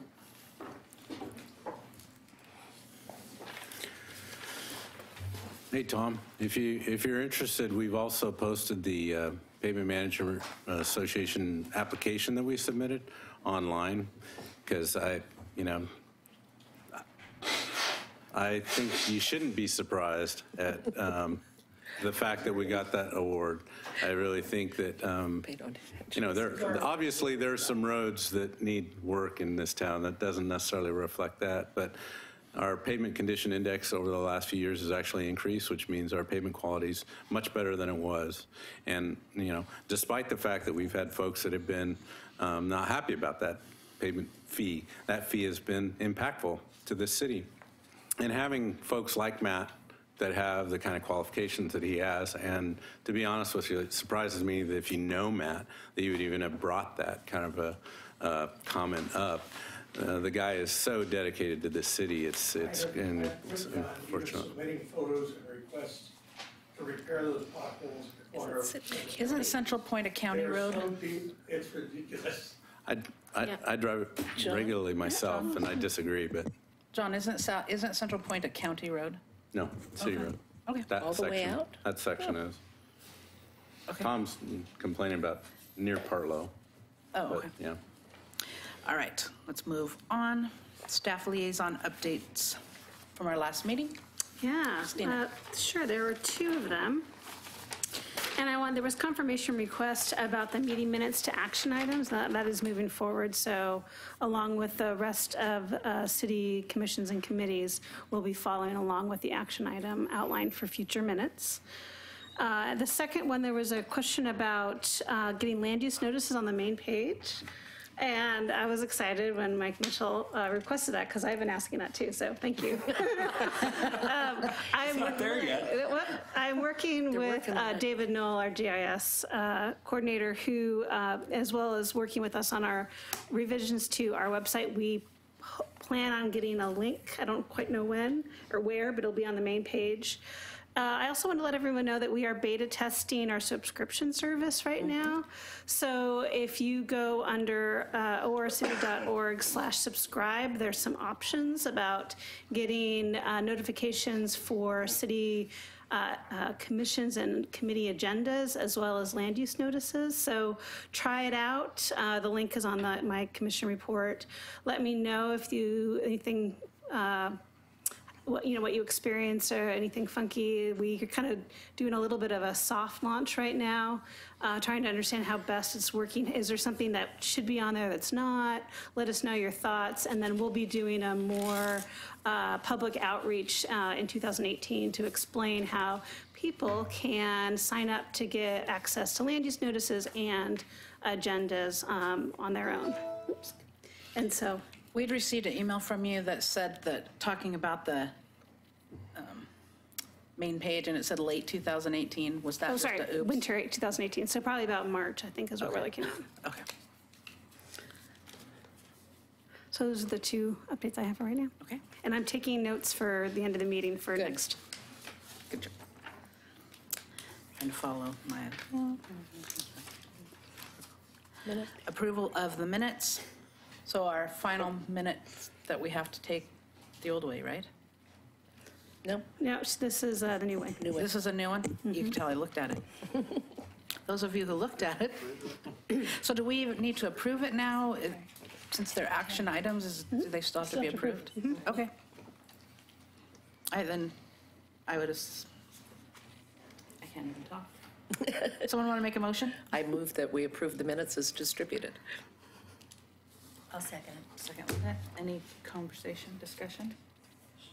All right, by the raise of hand, all approved. Any against? And any abstain? Okay, motion passed. Sorry, I don't have a printable copy here. Okay. Round table. We'll start with Roy, since you've been so loud over there, we might as well let you talk some more. Okay, we had our last steering committee meeting, November 7th. Ms. Robinson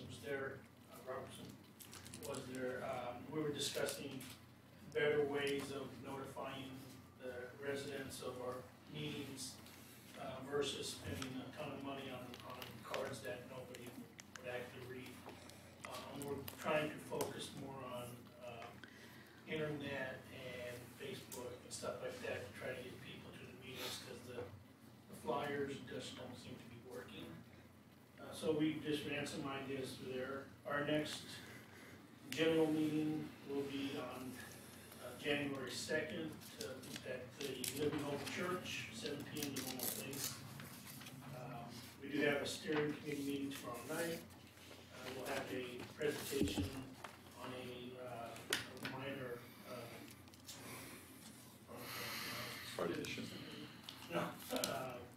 annexation. That's all I got, unless Joyce will have more later. Okay, Vern? I'll pass. Commissioner Shaw? Just probably one thing. I think tomorrow night we'll have before the commission the emergency declaration for the warming shelters for Oregon City. So we're just going to do this one time, and then our trustee city manager, I believe, is going to have the authority to do this when it comes up, instead of having to come to the commission each time, so. Oh. So that's kind of cool. That'll be at the Wednesday night. It's the Oregon City Residential Center, which I think they took in 100 people last year in the lower part of the old hospital. And they work in conjunction with Father's Heart. Father's Heart is where the people go, and then they go from Father's Heart to the residential. So Father's Heart actually is the overseer of the warming shelter. But they don't actually stay in that building at Father's Heart? They can't, yeah. They stay there, and actually the residential street, the old residential hospital is a offload. Oh, for overflow. For Father's Heart. Oh, okay. So when Father's Heart gets full, then they start running them up to the old hospital. And they had 100 people at Father's Heart? No, I don't know how many they had at Father's Heart. But They Oh. had 100 people at the residential, what do you call them? Oregon City Retirement Hospital. Okay, center. So, but yeah, they served over 100 people over, I don't know what it was, 12 days or something like that, so. Wow. And it turned out really good, so. I don't know how many I don't know how much area of the hospital, of the retirement center is available this year, but that's only what he could use last year, so. That's it. Great. Tony? No, so just to build on that, so yeah, we had a request in cooperation with Clackamas Community College for Father's Heart and the Oregon City Retirement Center. So last winter, you may recall, we did 3 or 4 emergency resolutions to allow them to be a warming shelter during cold nights. And it was based on a certain temperature that got hit. It's around freezing. They would be allowed to open in coordination with approval from the building official as well as the fire department. So the Clackamas County Fire District, building official for Oregon City worked to standardize the minimum requirements to be a warming shelter, so that'll be part of the agreement. So we received a request from Clackamas County for Father's Heart and the Oregon City Retirement Center.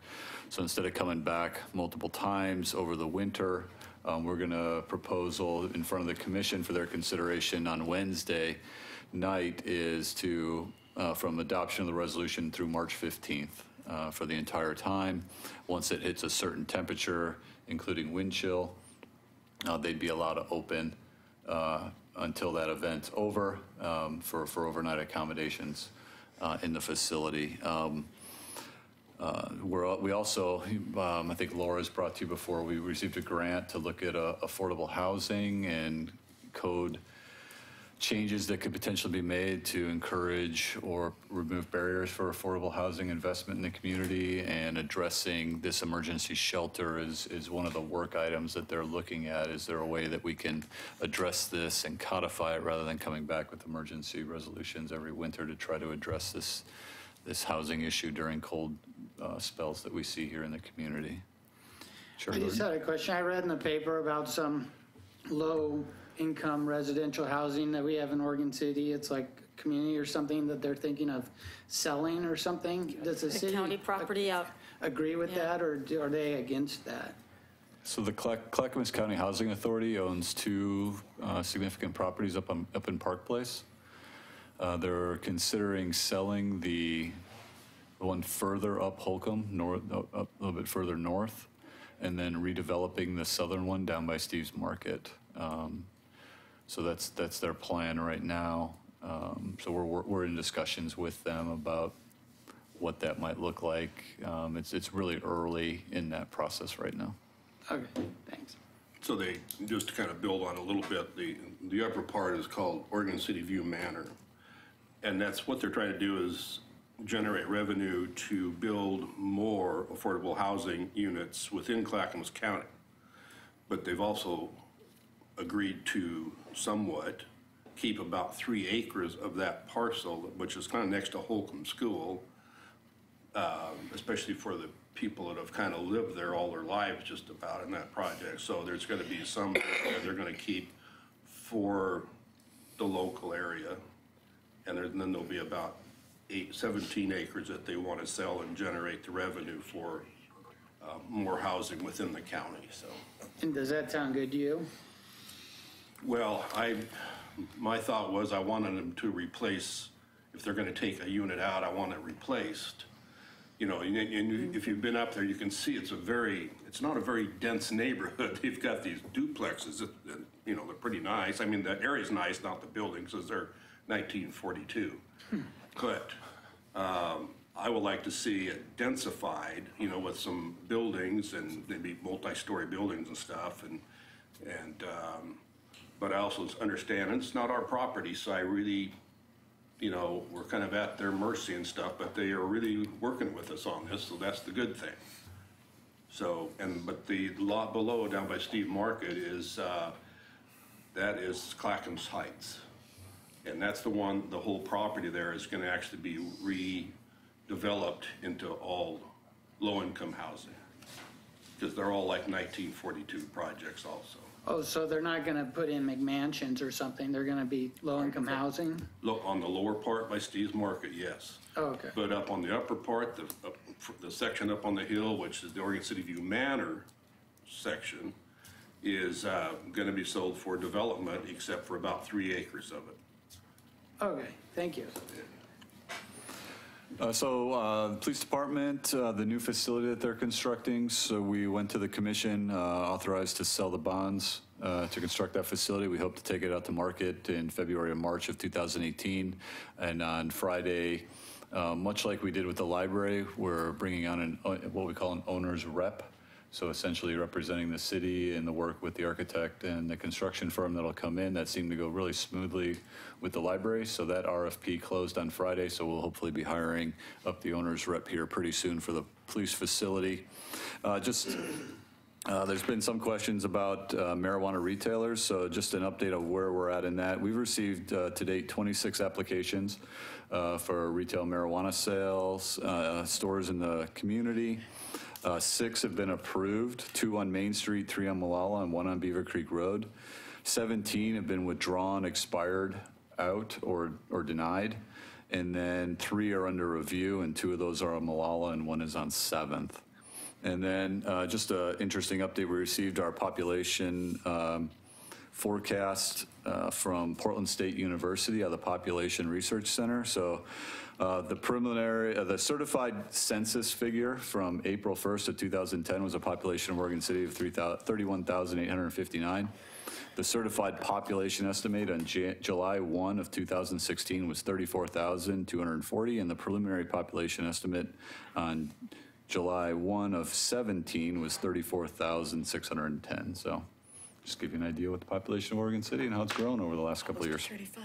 That concludes my updates for tonight. Christina? Sure, thank you. We have a new planner in our planning division. With Trevor Martin leaving in September, we had some reorganization. Kelly Reed was promoted to planner, and she's now going to be the preservation planner support for Oregon City, and has already now had her second historic review board meeting that she has led, so we're really excited about that. And our new assistant planner, his name is Carlos Cayava, and he's a new graduate from PSU, and he's really excited, and we're excited to have him. It's a limited 1-year duration position to help backfill some of our amazing load that we have this year in planning. So if you see him, say hi, welcome to Oregon City. He is just starting his 2nd week with Oregon City.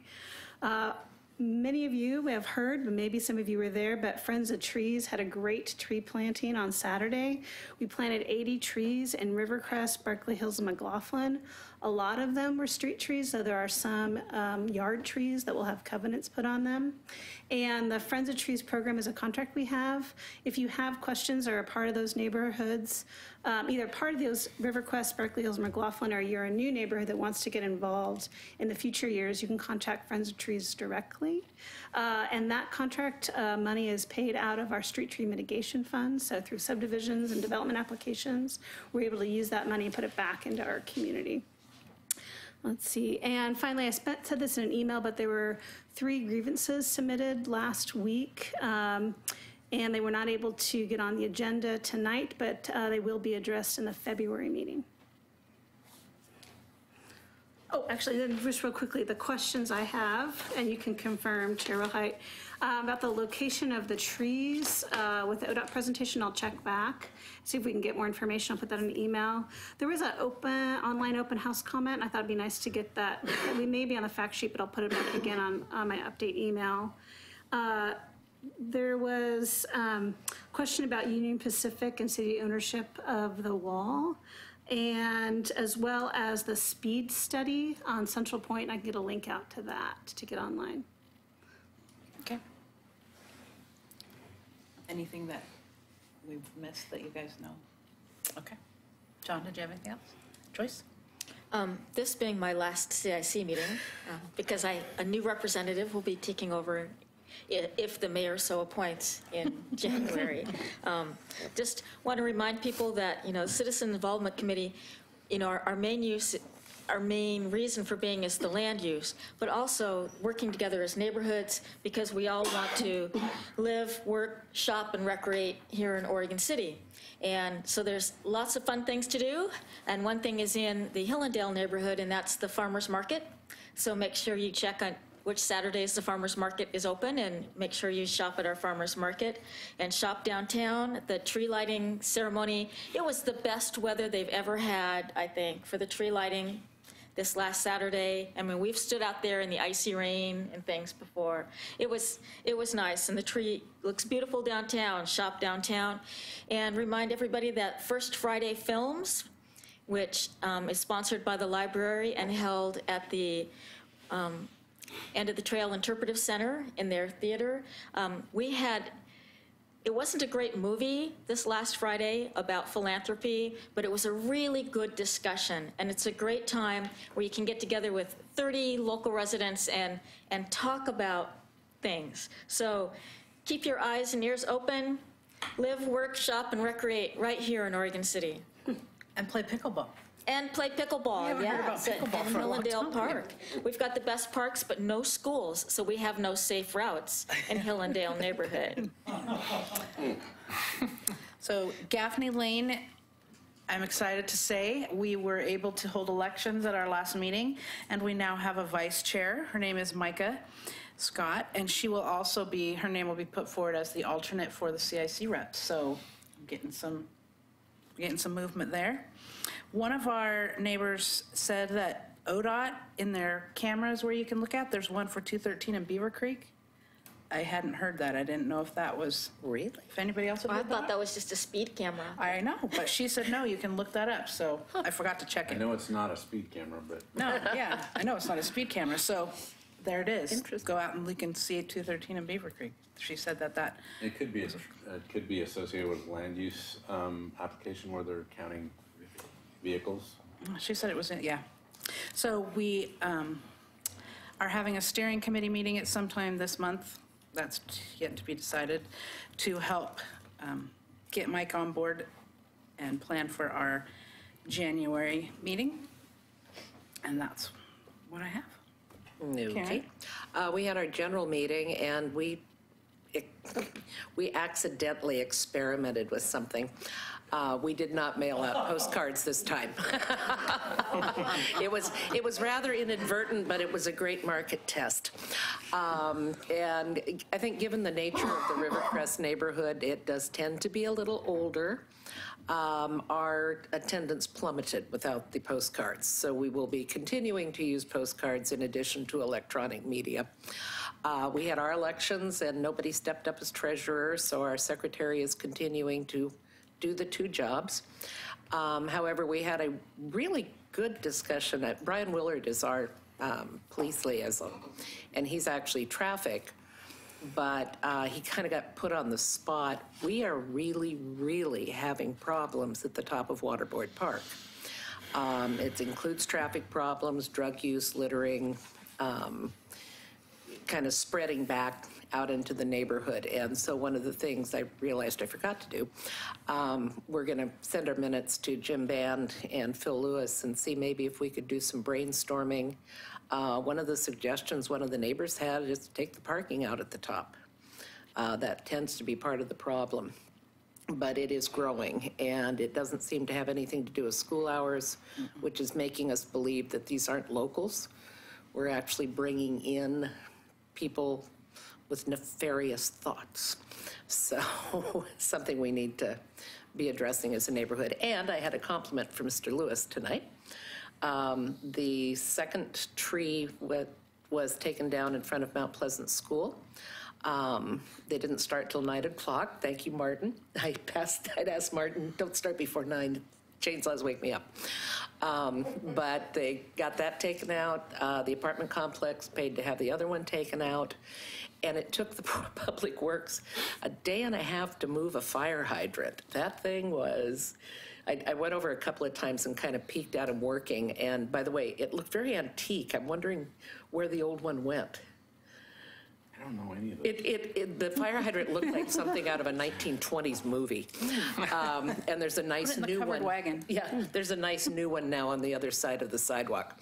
But they did a beautiful job, good job of traffic control, nice job of cleaning up. And the only thing that's kind of funny, I should know better. That area along Lynn was wheat fields until about the 1930s. And with those 3 oak trees gone, it's bare up there. If you really kind of stand out on Lynn and look around, there's 2 tall trees as far as you can see. You know, there's some trees, but they're lower and younger. So it's kind of a different vista. But they did excellent work, were very considerate, and you guys do good. That reminded me, Karen, at our neighborhood, we also talked about the problem at the top of Waterboard Park, because a number of the neighbors, including myself, have been told over and over to call the police if we have a problem and call the non-emergency number, and we've been basically harassed by the communications specialists that answer the phones and give you a hard time and interrogate you that you're trying to report minors smoking pot and other nefarious activities. So that came up, and we shared that problem with our liaison, who will hopefully take it back to Chief Bend also. But that is a huge concern in our neighborhood too, because we like to come enjoy that area. Bill? Nothing to report. Jesse? Thank you. I didn't bring my notes from the last M&A meeting, so I'll just hit the highlights. We also had Mike Day, the homeless liaison officer, give a great presentation at the general meeting in November, and that took up most of the meeting. It was a very well-attended meeting, and so it sounds like he's making the rounds on that. We also had a discussion about, I think it's called the Abernathy Place Hotel. Is that the one down in bottom of Washington? And in fact, had a special general meeting later in November to discuss that topic specifically. And we have our steering committee meeting this Thursday at 7, so it's going to conflict with the PrAC meeting, but that's going to be over at the fire station. Some of the topics we're going to be considering are whether to start experimenting with using a bit of our funding to do Facebook ads to try and get more notices out for meetings. You know, that's in the public involvement plan using social media. There's some promotions that are accessible for a while. So spend a few bucks and see if we get anyone to show up who saw those ads. Because that would be good to know. Okay. And I think I had one other thing, but I don't remember what it was. Gordon? I pass, I wasn't there, so. Oh, it was, the neighborhood is also concerned about the top of Waterboard Park. People have complained about being catcalled at the top, walking through the park, being otherwise yelled at and intimidated. So there's at least 3 neighborhood associations that should talk about that. Thank you. Linda? We have had over 30 people attend our meetings for over the last 4 years. We just did a quick count for this, but Dennis will report everything else. Adding that, we had a general meeting on the 16th of November, and we went through the public safety updates, the neighborhood reports, and we concluded the meeting with an election with the 30 people present and input from the nominating committees, and we have some new representatives. And we haven't yet met in the steering committee capacity. That's coming up. and we will bring forth those names and pass them to the city. That's my report. In 2 days?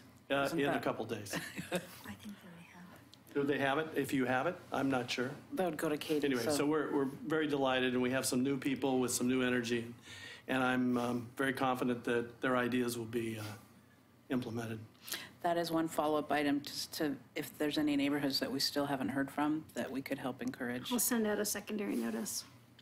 But if you could let us know who, maybe let me know if there's some Who's that are left? missing that I could help. Okay. Mike? There is, in fact, an ODOT camera at 213 in Beaver There Creek. is, I was just looking at it. There we go. Caulfield neighborhood, we had our meeting last week. It was quite well attended, close to 30 people.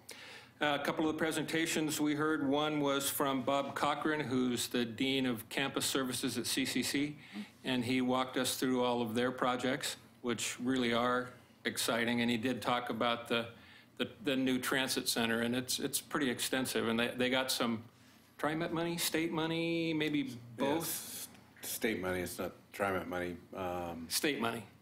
Yeah, I can't think of which. Yeah, Connect Oregon. Yeah. So we heard about all their projects, which are very exciting. We had a nice presentation from our Community Services Director, Phil Lewis, on the timing of the development of the park property on Glen Oak Road and also some of the other projects going on around the city. We had our elections, and basically all of the people were reelected to their positions for another year. We are still flailing about looking for a secretary. That seems to be a tough one to fill for some reason. People panic over the idea of having to take minutes, I guess. And then we had a report that our chair on the villages at Beaver Creek apartments, which were right across from the high school. They were not able to have a representative there. We had some of the paperwork that had been presented, and I think we might have generated more questions than answers. So we're hoping in our January meeting to have a representative of that group present, and Christina was nice enough, she's going to get Pete Walter, who's the planner on that project, to get us a couple answers on some of the other questions that came up. And our next meeting is January 23rd, and I think that's it. Okay, any follow-ups? Okay, with that, we are adjourned.